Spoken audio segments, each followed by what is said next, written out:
The great thing about humans in general is we're always improving things. And so entrepreneurs and inventors, if they follow their curiosity and they follow their passions and they figure something out and then they figure out how to make it better and they're never satisfied. And you need to harness that. In my view, you need to harness that energy primarily on your customers instead of on your competitors. And so where I sometimes see companies and even young, small startup companies, entrepreneurs go awry, is they start to pay more attention to their competition than they do to their customers. And I think that in big, mature industries, that might be a winning approach in some cases, kind of close following. Let other people be the pioneers and go down the blind alleys. There's many things that a new inventive company tries won't work.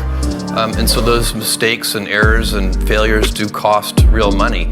And so maybe in a mature industry where growth rates are slow and change is very slow.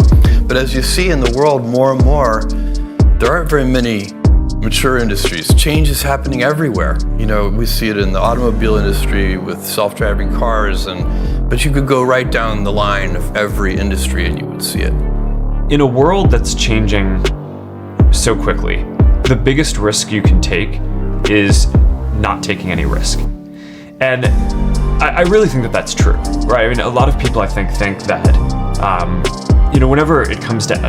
whenever you get yourself into a position where you have to make some big shift in direction or do something, there are always people who are going to point to the downside risks of that decision. And locally, they're maybe right? I mean, for any given decision that you're going to make, there's upside and downside. But in aggregate, if you are stagnant and you don't make those changes, then I think you're guaranteed to fail, right? And not catch up. So to some degree, I think it's really right that over time, the biggest risk that you can take is to not take any risks. What are, say, 3 pieces of advice you would give to people who are looking to succeed in business? By far the best investment you can make is in yourself. For example, communication skills. I tell the students that come that they're going to graduate schools and business and they're learning all these complicated formulas and all that.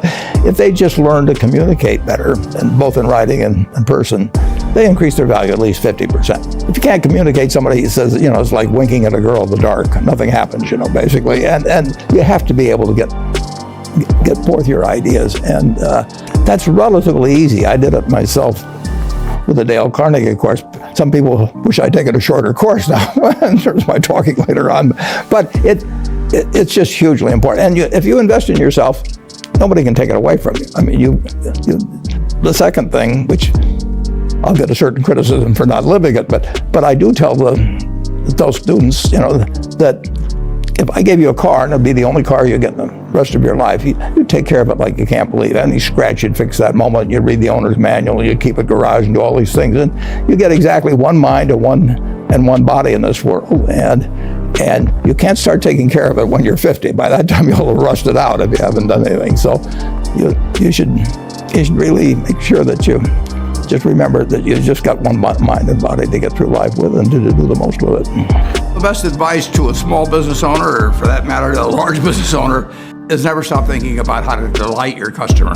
Not to satisfy your customer, but to delight your customer. And when you wake up in the morning, start thinking about it. During the day, think about it. At night, think about it, and then dream about it. And no company's ever failed that had millions of delighted customers. And you start with them and you get them one at a time. The riskiest moment for Amazon, Charlie, was at the very, very beginning. I needed to raise $1 million at a certain point.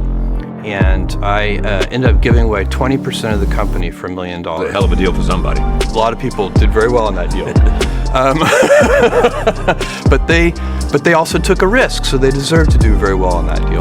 But I had to take 60 meetings to raise $1 million, and I raised it from 22 people at approximately $50,000 a person. And it was nip and tuck whether I was going to be able to raise that money. So the whole thing could have ended before it even started. That was 1995, and the first question every investor asked me was, what's the internet?